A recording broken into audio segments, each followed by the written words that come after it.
O Senhor esteja convosco. Ele está no meio de nós. Proclamação do Evangelho de Jesus Cristo segundo Lucas. Glória a vós, Senhor. Naquele tempo, disse Jesus a seus discípulos: que vossos rins estejam cingidos e as lâmpadas acesas.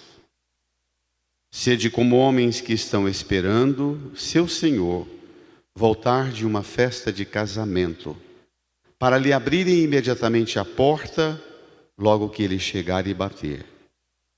Felizes os empregados que o Senhor encontrar acordados quando chegar. Em verdade eu vos digo, ele mesmo vai cingir-se, fazê-lo sentar-se à mesa e passando os servirá. E caso ele chegue à meia-noite ou às 3 da madrugada, felizes serão se assim os encontrar. Mas ficais certos, se o dono da casa soubesse a hora em que o ladrão iria chegar, não deixaria que arrombasse a sua casa. Vós também, ficai preparados, porque o Filho do Homem vai chegar na hora em que menos o esperardes. Palavra da salvação. Glória a vós, Senhor. Aleluia, aleluia, aleluia. Aleluia, aleluia, aleluia.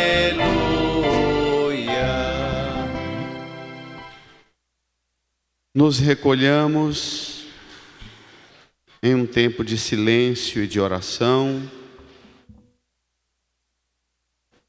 Invoquemos o auxílio do Divino Espírito Santo, pedindo a Ele que nos faça compreender esta palavra e por ela aceitemos ser transformados segundo a vontade e o coração do Senhor. Rezemos.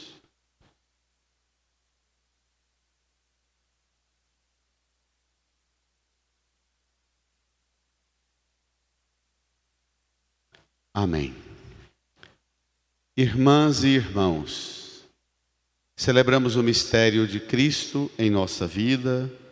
Domingo é sempre o dia da recordação do mistério central da nossa fé, a Páscoa do Senhor. A passagem que Ele opera entregando sua vida para fazer cada uma e cada um de nós também participar de uma grande travessia, a passagem desta vida e da vida segundo as nossas ambições e desejos para uma vida em Deus e segundo Deus. Hoje a igreja no Brasil é convocada pelos bispos, já há muitos anos, a celebrar do domingo do Dia dos Pais até o domingo próximo, o que chamamos de a Semana Nacional da Família.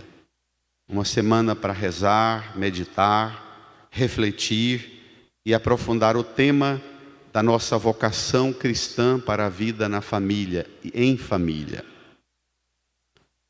Nós estamos vivendo tempos muito desafiadores com relação a essa questão, primeiro da pessoa humana e depois da família. Toda desordem que nós enxergamos no conjunto da confusão humana, social, cultural, tem a ver com o ambiente de onde viemos, com a forma com que somos formados. Família, segundo a Sagrada Escritura, é, desde os primeiros capítulos da Bíblia, o núcleo original com o qual e pelo qual Deus se comunica e nos fala. Vimos a carta de Paulo, a carta aos Hebreus na segunda leitura, falar de Abraão e Sara. A fé cristã começa com uma família e a fé cristã tem o seu ápice também numa família, a família de Nazaré. Começa com a família de Abraão e Sara e tem o ápice da revelação na família de Nazaré. E a família é um ambiente que está sofrendo um estrangulamento dramático nos últimos anos, nos últimos tempos.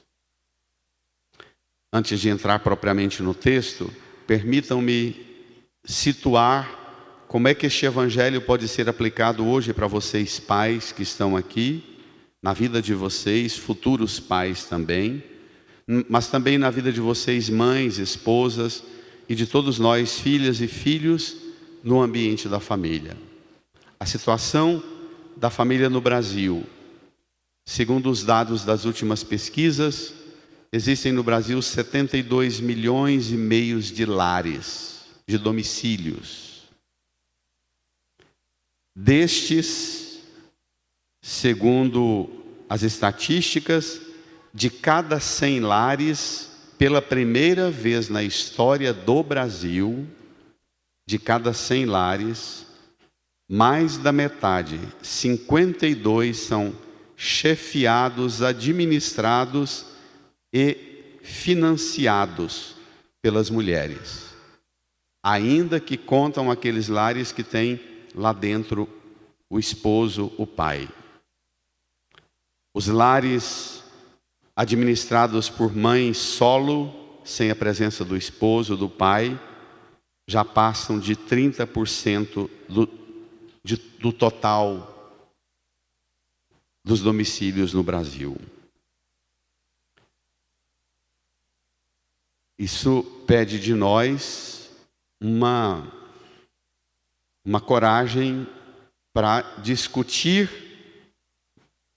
não com um juízo de um puritanismo, dizer se você é um pai solo, que é raro isso, apenas 3,6%, mas a maioria, se você é uma mãe solo, não quer dizer jamais um juízo de condenação, de julgamento nosso, mas um dado sobre o qual nós precisamos rezar, refletir e dirigir uma pregação da palavra que ajude vocês, mães solo, e vocês, mulheres que chefiam os lares, a enfrentarem uma cultura que por milênios foi propagada e foi construída uma idealização de família que tinha o homem como o provedor, o protetor e o procriador.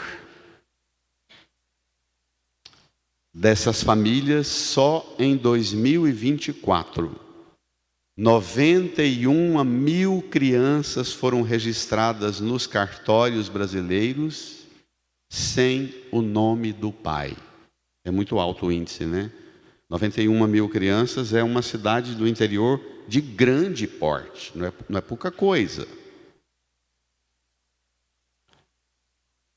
Os dados mais antigos, nas escolas públicas estão matriculados 5 milhões e meio de crianças cujo registro só tem o nome da mãe, não tem o nome do pai. Então, é para essa conjuntura que a gente começa a falar de família, o lugar da família, o papel da família e a função de cada um de nós no mistério de Deus, pensado no ambiente próprio da família.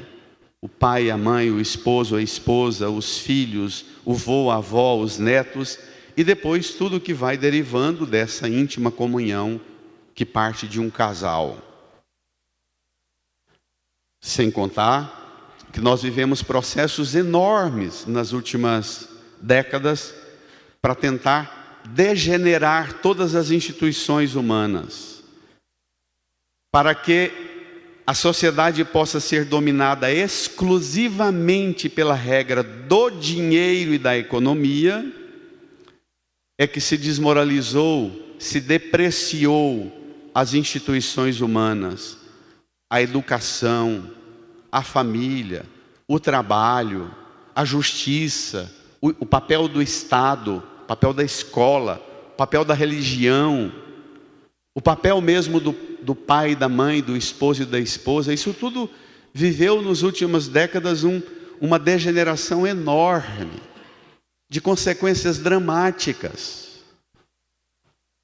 até chegar onde chegamos agora, que é a degeneração da identidade humana. Não tem identidade, isso é o que você escolhe ser. Isso é mais louco e mais perverso do que o mundo animal. Isso nega um elemento mais básico, mais primário da biologia animal. Você não é o que você escolhe, não. Esse critério é condenar a humanidade para ser eliminada. Deus nos fez homens e mulheres. Deus nos criou desejando de nós projetos concretos de constituição de vínculos esposa e esposo, para geração de filhos, pai e mãe. Se existem realidades na sociedade das tantas variações da sexualidade, discutível na forma de se compreender hoje, nós precisamos dizer, olha, tudo que é variável não é necessariamente uma oposição a Deus, mas quem vive uma identidade da sexualidade nos modelos aí da cultura e do que se pregam nos meios, quase que como modelo, o ideal humano é não ter limite nenhum para a sexualidade, cada um viver do jeito que fantasia. Isso é mais do que animalesco. Isso não dá para nós nenhuma base de preconceito, de discriminação contra ninguém que tenha sido criado por Deus, constituído por Deus, nascido numa realidade concreta, seja em qualquer variante da homossexualidade. Mas isso não quer dizer que seja modelo, mas é verdade que a mulher e o homem são criados por Deus e naturalmente conduzidos para a constituição da família e da procriação. Biologicamente, não entra nem discussão ideológica. Dito isso, para provocar a nossa reflexão sobre família, vamos a um texto maravilhoso, o Evangelho de hoje. No seu folheto número 11, o Evangelho de Lucas, capítulo 12, versículo 35 a 40. É uma parte, um recorte pequeno de um texto bem maior. O conjunto desse texto seria do versículo 32 até o versículo 44. No seu folheto veio uma fórmula mais breve. Que para você entender essa fórmula breve que tem no seu folheto, eu vou precisar contar com a sua paciência para te dar algumas informações que antecedem e depois que procedem após esse texto aí. Mas tomemos esse texto em que Jesus ensina aos discípulos o tema da vigilância, a partir do tema da vida em família. Versículo 35.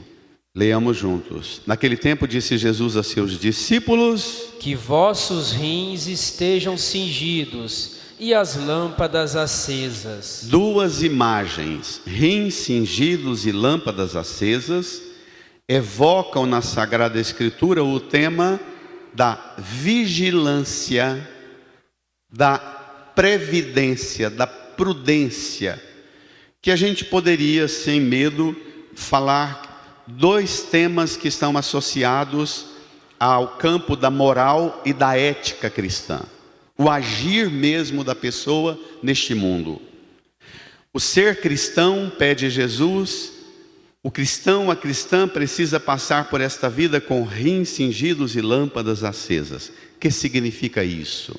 Para você que é pai, hoje Dia dos Pais. Para você que é mãe, esposa e esposo, filhas e filhos. Este evangelho situa dentro, a partir do capítulo 9, em que Jesus toma a firme decisão de ir para Jerusalém. Ele avisa os discípulos por 3 vezes que chegando em Jerusalém, ele vai ser perseguido, rejeitado, preso e vai ser condenado à morte, pregado na cruz e morrerá, ressuscitará e voltará para junto do Pai. No caminho, no capítulo 11, 12 de Lucas, Jesus enfrenta uns conflitos muito grandes com os chefes religiosos de Israel, os mestres da lei, os fariseus, os sacerdotes, os anciãos, que vão confrontando a atividade de Jesus e tentando desmoralizar Jesus, como viram domingo passado e no domingo atrasado. No capítulo 11, depois de Jesus realizar um grande milagre, expulsar um demônio de um homem possuído por um demônio mudo, os fariseus dizem assim: Jesus age possuído pelo chefe dos demônios. E Jesus vai acirrar os ânimos na atuação e no ensino aos discípulos, enfrentando a própria rejeição que se impõe contra ele.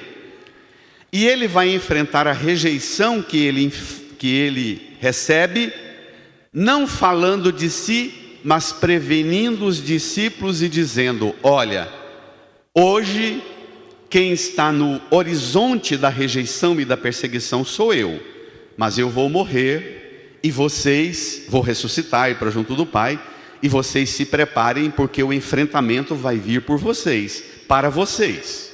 Se previnam, não esmoreçam. Eu vou partir e vocês conduzam a vida de vocês como homens e mulheres numa postura e atitude de vigilância, de prudência, cingidos. Na linguagem bíblica é uma proteção das costas, o que a gente chamaria hoje de um colete, não é?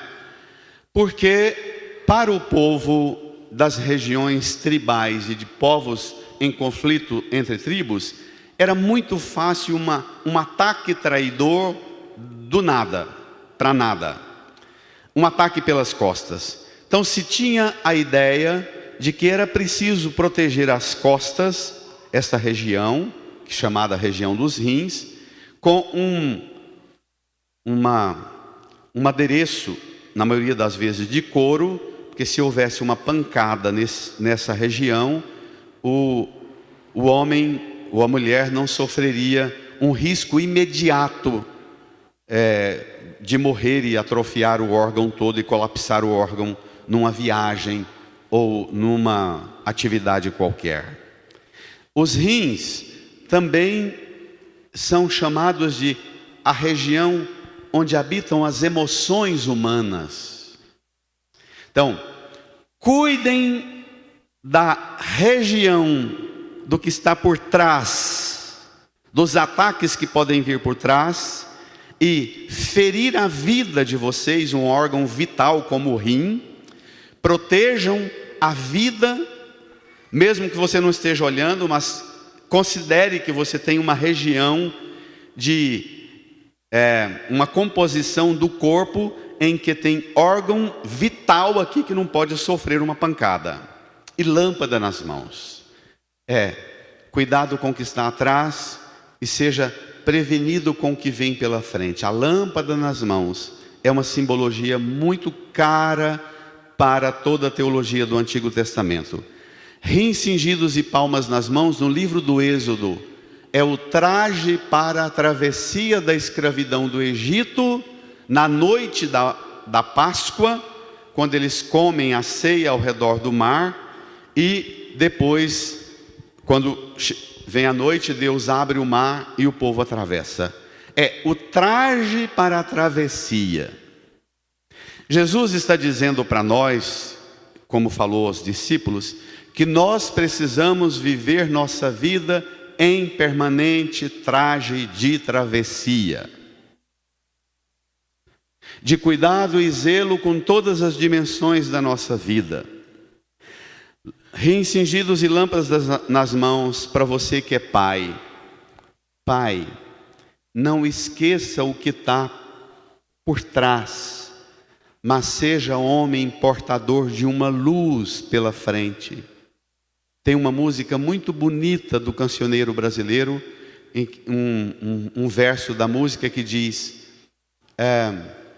falando da poética das mulheres na roça, elas são carregadeiras de luz. Lâmpadas nas mãos é bem evocar isso, que nós sejamos mulheres e homens carregadores de luz, portadores de luz, a luz da fé, a luz da verdade, a luz da justiça, a luz do discernimento, da sabedoria, a luz que ilumina o nosso agir. Pai, hoje é dia de você reacender sua lâmpada, para que você seja homem, varão ardente, iluminador das realidades de sua casa, de sua missão de esposo e de pai. Que você seja homem nós atribuímos sempre o calor, o afeto, a ternura, atribuímos isso sempre à mãe. Mas é impossível ser pai de verdade sem o fogo do amor, sem o calor do afeto. Ser pai não é apenas uma relação que gera uma vida e procria e não tem nenhuma responsabilidade, ou que banca e provê as despesas da casa, não. Pai, para ser pai, precisa ser homem iluminador, homem do fogo que aquece, homem do amor que ilumina. Amém? Amém. Pode reagir. Isso é ser pai. As grandes doenças psicoemocionais nossas vêm, na maioria das vezes, de ambientes em que nossas mães e pais não deram conta de ser isso. Um adulto ferido e machucado na sua existência, se você escuta um pouquinho, é porque teve um pai e uma mãe que viveram sem rins cingidos, sem preocupar-se com o que tem na história por trás, e não foram capazes de ser mulheres e homens iluminadores. Vamos avançar porque tem coisa extraordinária. Versículo 36.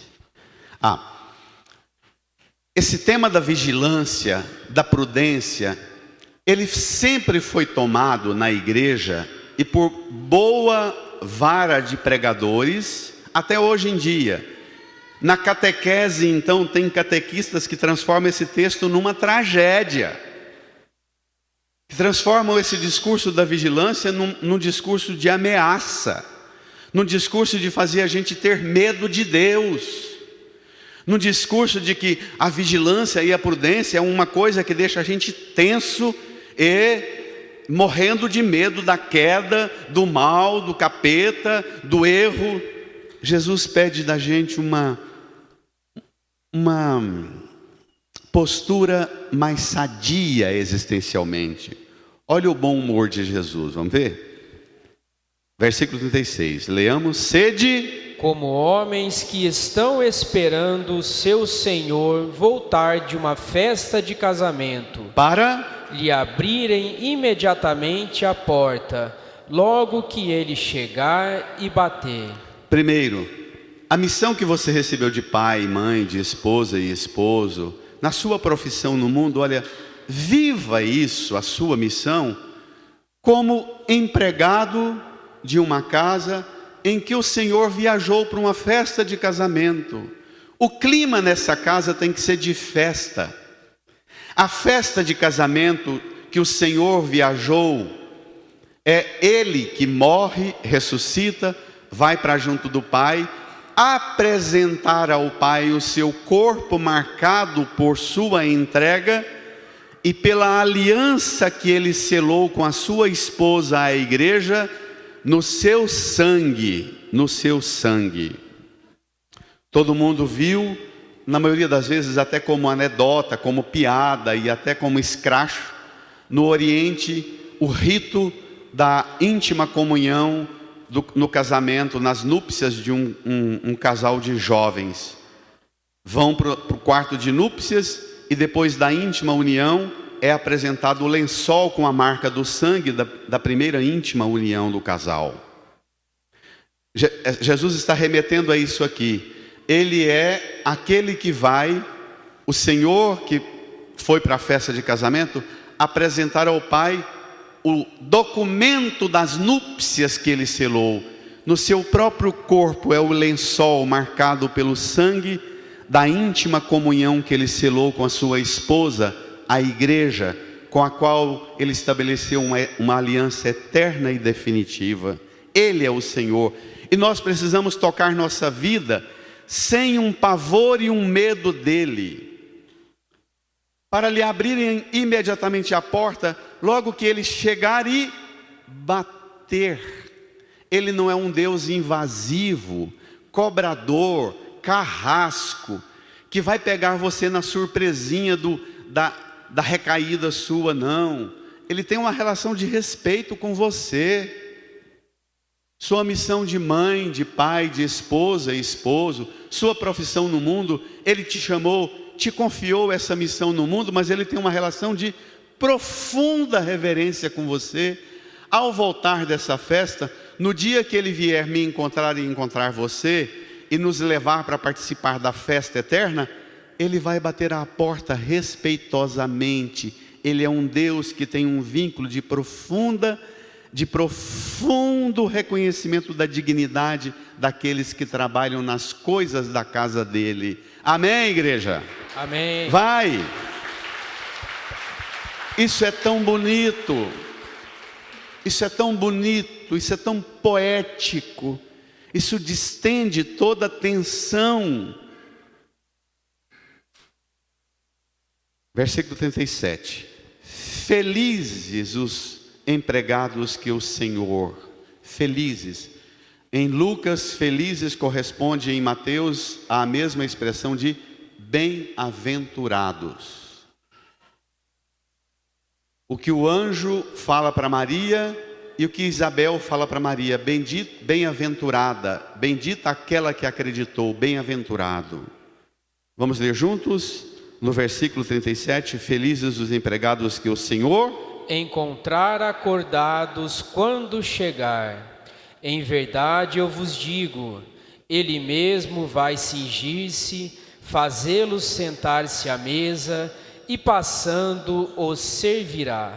Não pense você que é humilhante você carregar suas responsabilidades na vida e pagar o peso de uma missão que Deus te deu.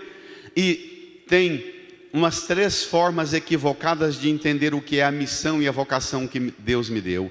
A primeira é aquela forma de entender a missão, o peso da responsabilidade, a fadiga e o cansaço da responsabilidade, de dizer: ah, mas esse peso, esse sofrimento é a cruz que Deus me deu, eu tenho que carregar, sustentar isso, é sempre assim, é desse jeito, não tem outra forma. É entender isso como um peso natural. Sai dessa. A segunda forma equivocada de entender isso é tocar a sua missão e a sua responsabilidade na família, no mundo e no trabalho, com uma expressão nova que eu gosto, tenho repetido muito ela aqui: a normose. Quando a norma da vida, quando a regra e as obrigações se tornam uma doença. Você encara o cotidiano como uma doença.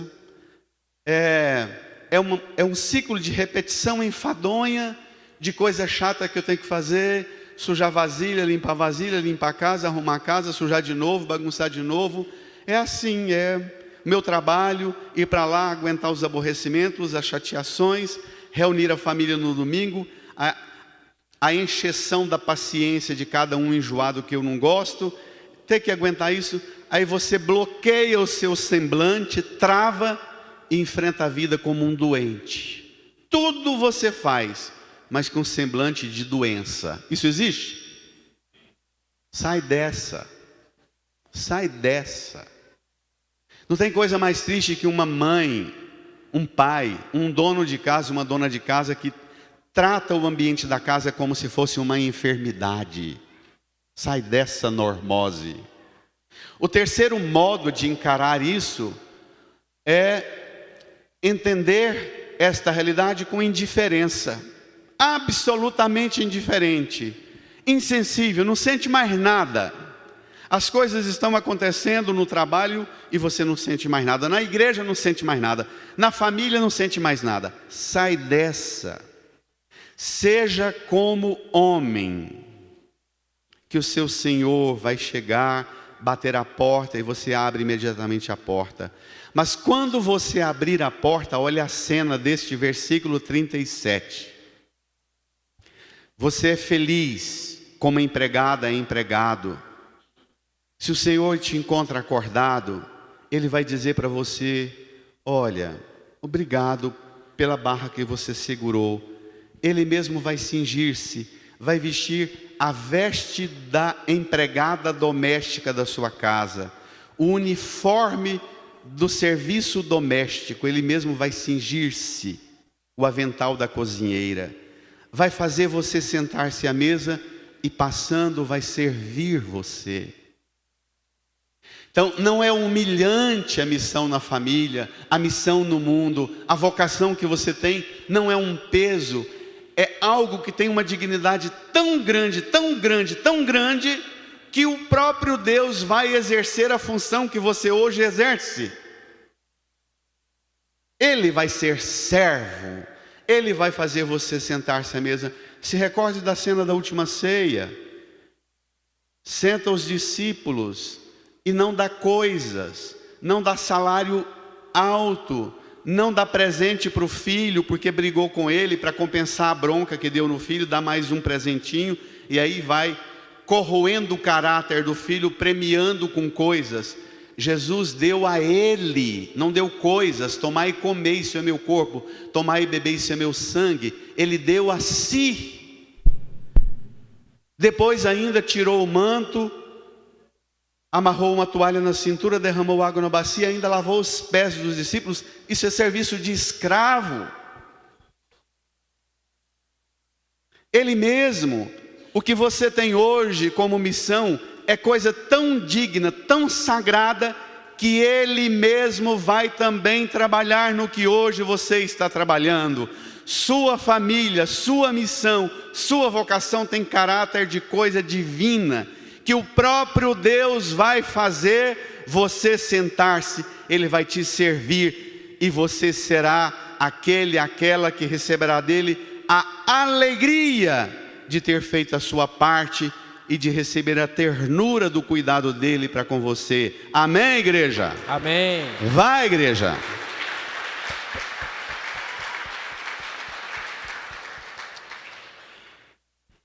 Duas notas. Um pouquinho antes dessa cena, nós estamos aqui no capítulo 12, versículo 37. Um pouquinho antes, no versículo 30 em diante, Jesus diz umas coisas que me impactam muito. Ele diz assim, no capítulo 12, desculpe. Ele diz assim: não tenhais medo. Não tenhais medo.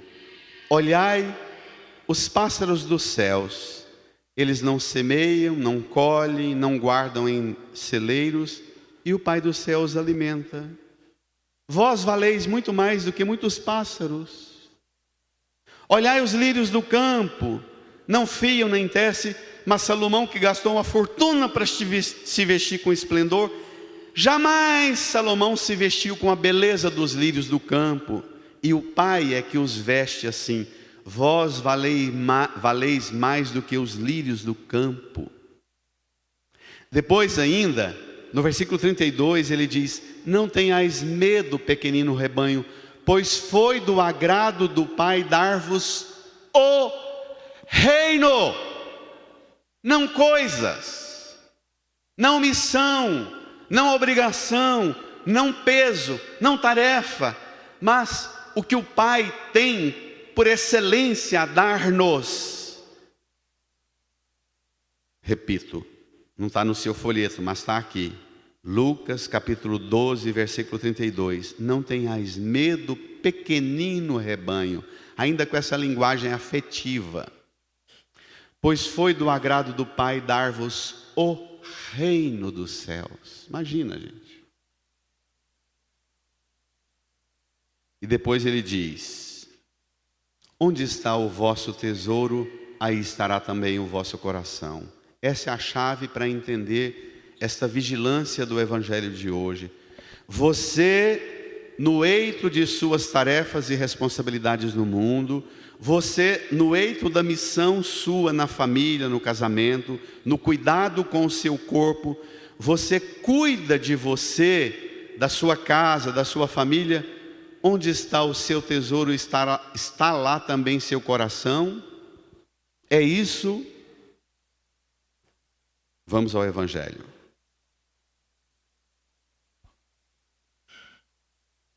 Versículo 38. E caso ele chegue, o Senhor, vamos ler? À meia-noite ou às 3 da madrugada, felizes serão, se assim os encontrar. Rins cingidos e lâmpadas nas mãos. Ele pode chegar à meia-noite ou às 3 da madrugada e encontrar você no batente de sua responsabilidade. Pai, nós homens precisamos recuperar esta imagem para nós homens, porque nós vivemos uma grande crise da nossa identidade, da nossa masculinidade. Nós vivemos uma grande crise de sentido humano da existência como homens. A mulher foi para o mundo, conquistou o espaço no mundo e precisava, porque nós inventamos uma mentira que dávamos conta de tudo e não damos, e a mulher foi para o mundo para nos ajudar a sustentar o lar, a família, o progresso da humanidade. Mas nós não avançamos no território das mulheres com o afeto, a humanidade, a ternura, a sensibilidade para progredir nessa delicadeza de ser gente portador de luz.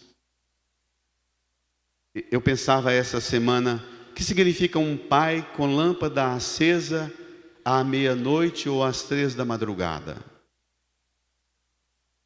Um pai que não capota no sono da cama, mas que lá do quarto dele, ele percebe, como vocês mulheres pressentem, minha filha não está bem, meu filho não está bem, e vai lá, senta do lado da cama e diz: filho, eu estou aqui, meia-noite ou 3 da manhã.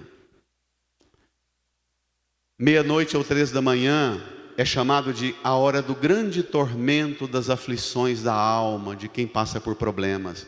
É a hora mais comprida da existência humana, não é? Para quem já passou aflição na vida aí, com a saúde, na expectativa de um exame grave de saúde, no enfrentamento de graves problemas. É a hora do assombro da escuridão da noite, da solidão por excelência.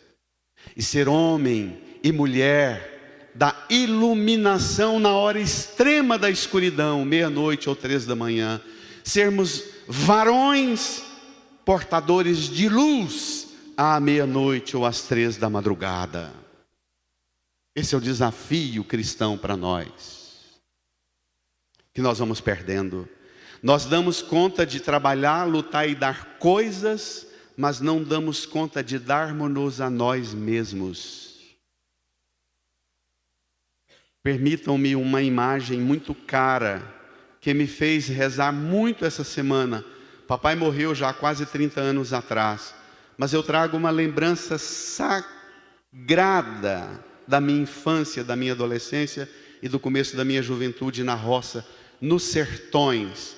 Você vivendo aquelas inquietações próprias da infância, adolescência e juventude.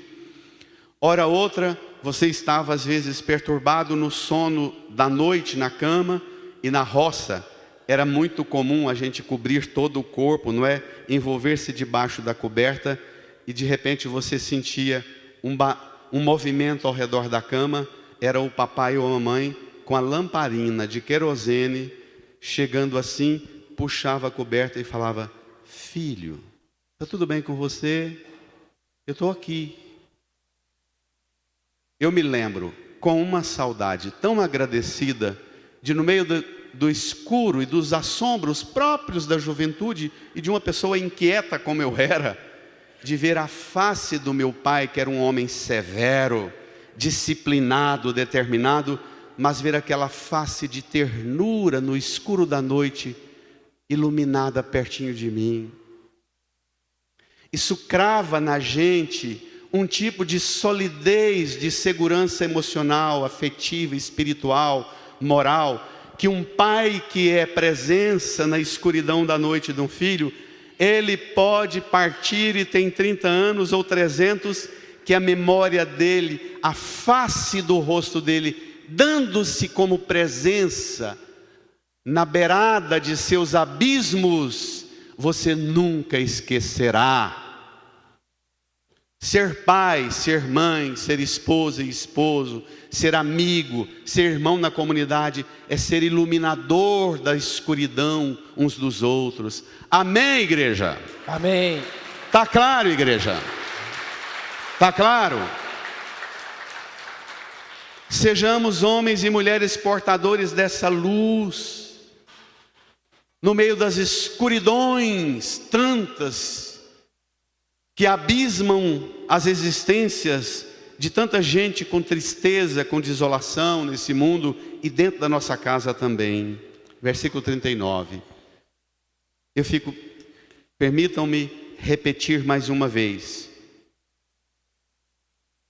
Como tem pregador, como tem catequista que dá conta de fazer um texto desse, virar discurso moralista de ameaça, de passar medo nos outros, do castigo.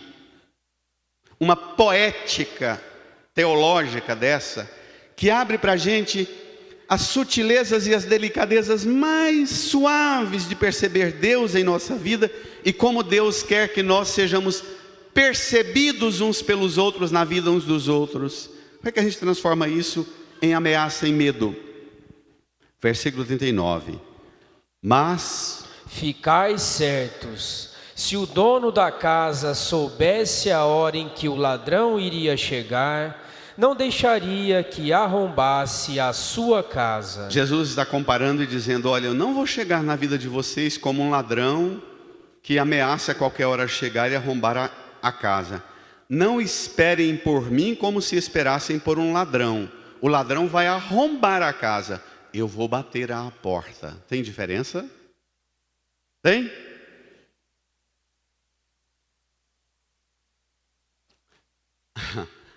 A relação é muito respeitosa. Um conceito que eu gosto na sociologia e também na psicologia, a alteridade. Reconhecer a dignidade do outro como um outro pleno das condições e merecedor do respeito e da reverência que eu dou a mim mesmo. Não, ele não é um ladrão. Versículo 40. Vós também ficai preparados, porque o Filho do Homem vai chegar na hora em que menos o esperardes. Portanto, esperemos Jesus, mas não como quem espera ladrão, mas como quem espera sempre em nossa vida a luz por excelência, a luz por excelência. Ele é nossa luz. No versículo que antecede este texto aqui, no versículo 31, também do capítulo 12, Jesus diz assim: buscai antes de tudo o reino de Deus, e tudo mais vos será acrescentado. Busque o reino de Deus. Busque ajustar sua vida, fazendo a pergunta o tempo inteiro: Senhor, o que o Senhor quer de mim?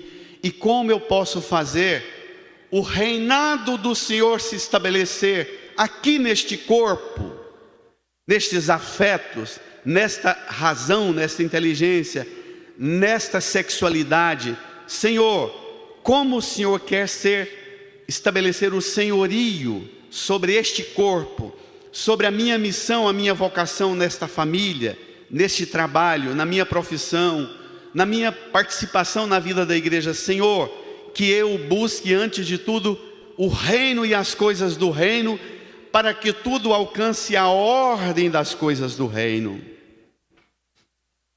Depois desse versículo 40, no versículo 42, Jesus diz assim, concluindo essa etapa da meditação, ele diz assim: quem é o administrador fiel e prudente que o Senhor vai colocar à frente do pessoal da casa, para dar comida a todos na hora certa? Feliz o empregado que o patrão chegar e encontrar agindo assim. A nossa tarefa, e vocês pais, são provedores para dar comida a todos da casa na hora certa. E entenda comida aqui como um conceito lato que eu pregava no dia do Evangelho do Pai Nosso, o pão ou a comida como a simbologia das necessidades básicas. Ser pai é cuidar da dignidade da família para as necessidades básicas. Hoje, na hora da refeição, é dar um prato de comida, mas pode ser que mais tarde, o seu filho com o estômago cheio de ter comido umas lasanha pesada no domingo do Dia dos Pais, o seu filho não terá um sono muito agradável, porque misturado com uma alimentação pesada, terá nele a preocupação angustiante das responsabilidades da semana e da segunda-feira bruta. E o alimento que você vai dar a ele é sua presença de pai, de mãe, indo lá e dando um beijo, dizendo: filho, não tenha medo do que vem pela frente, não. Nós estamos aqui. Amém. Amém. Amém. Amém. Reage.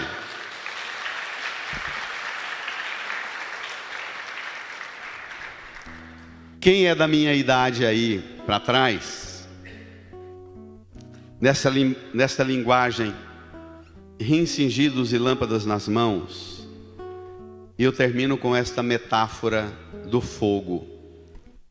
Tem um pensador francês, desses bem provocadores dos últimos 50 anos, os franceses são muito perspicazes no raciocínio, que ele diz assim: se minha casa pegasse fogo, eu salvaria o fogo. Se minha casa pegasse fogo, eu salvaria o fogo. Porque não tem coisa mais triste do que uma casa sem fogo, sem luz, sem calor, sem o preparo de uma boa comida na hora, pronta e com traços de comida da hora. Na nossa cultura rural, na roça, o papai tinha com ele o isqueiro. E tinha uns 2, 3 outros isqueiros de reserva na casa que nós meninos sempre estragávamos logo. Mas o dele sempre funcionava impecavelmente. Quando o papai viajava, passava alguns dias fora, ele mesmo prevenia a mamãe dizendo: fala para os meninos guardar uns paus de lenha bem grossos, porque eu vou ficar uns dias fora. E a ciência do fogo é, à noite, quando terminava o jantar e o banho de todo mundo, aquelas brasas que estavam no fogão, você trazia um tronco bem grosso, colocava a ponta daquele tronco na brasa, pegava a cinza quente e cobria.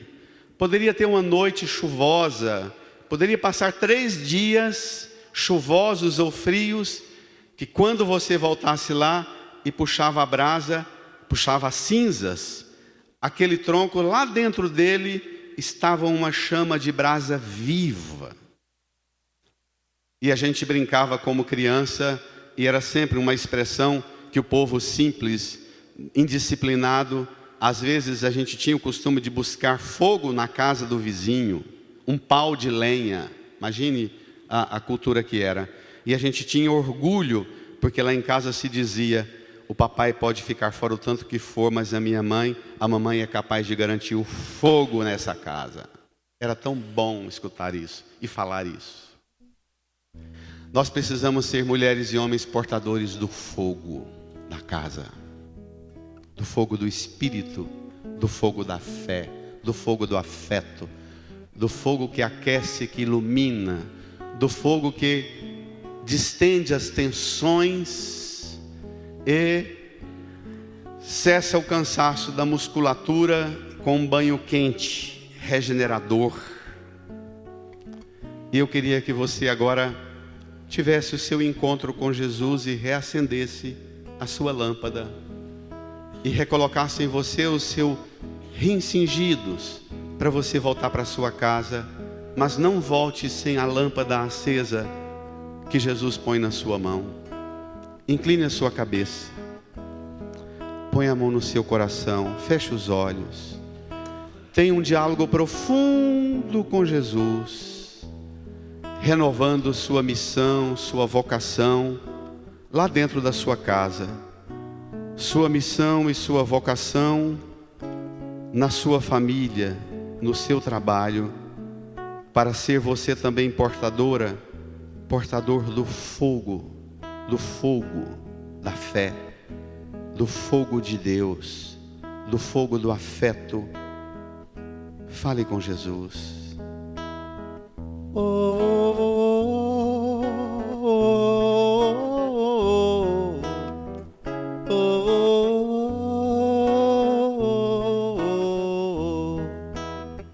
Das muitas coisas do meu tempo de criança, guardo vivo na lembrança um aconchego do meu lar. No fim da tarde, quando tudo se aquietava, a família se ajuntava lá no alpendre a conversar. Meus pais não tinham nem escola e nem dinheiro, todo dia, o ano inteiro, trabalhavam sem parar. Faltava tudo, mas a gente nem ligava. O importante não faltava, seu sorriso e seu olhar, quem sabe canta. Oh, oh, oh, oh, oh, oh, oh. Eu tantas vezes vi meu pai, Tantas vezes vi meu pai chegar cansado, mas aquilo era sagrado. Um por um ele afagava, e perguntava quem fizera estrepulia, e mamãe nos defendia, e tudo aos poucos se ajeitava. o sol se punha, a viola alguém trazia, todo mundo então queria pedia ver papai cantar pra gente. Desafinado, meio rouco e voz cansada, ele cantava mil toadas em seu olhar no sol poente. Oh, oh,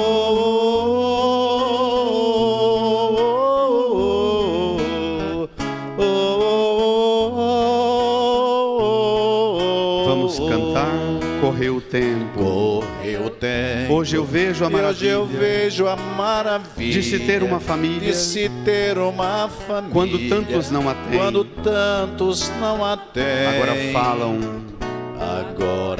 do desquite, do divórcio. O amor virou consórcio, compromisso de ninguém. Há tantos filhos, que bem mais do que um palácio gostariam de um abraço, e do carinho de seus pais. Se os pais amassem, o divórcio não viria. Chamam isso de utopia, eu a isso chamo pai. Oh, oh, oh, oh, oh.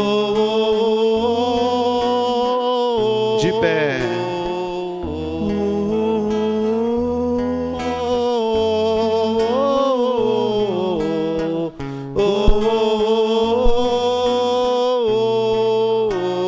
Eleve sua mão para a cruz de Jesus e reze comigo. Senhor Jesus, eu creio firmemente nesta palavra que o Senhor hoje nos dirige e nos convida a acolher com fé, coragem, vigilância, nossa missão no mundo. Eu acendo a minha lâmpada novamente no fogo desta fé que na cruz o Senhor acendeu. Uma fé tão forte, mais forte do que a morte, do que o pecado, toda a força do mal. Eu acendo esta luz da minha fé e quero ser portador de luz nos caminhos da minha vida, da minha missão, da minha vocação. Obrigado, Jesus. Eu renovo esta fé. E o meu compromisso com a minha família, de ser guardião da casa que é do Senhor. Minha casa é casa do Senhor. Obrigado, Jesus.